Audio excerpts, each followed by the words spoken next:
साई ता पुणी प्रथम थर पाई जनरल बा चालू टिकेट रे train journey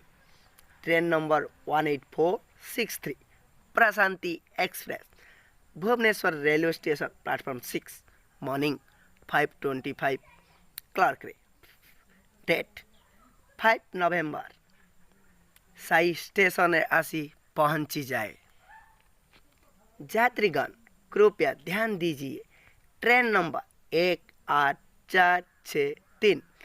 Prashanti express Bhubaneswar से बेंगलोर जाने वाली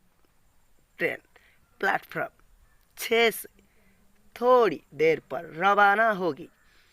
दयाकरी यात्री माने ध्यान दियंतु train number 18463 Prashanti express Bhubaneswar to Bangalore जीवा ट्रेन प्लेटफॉर्म 6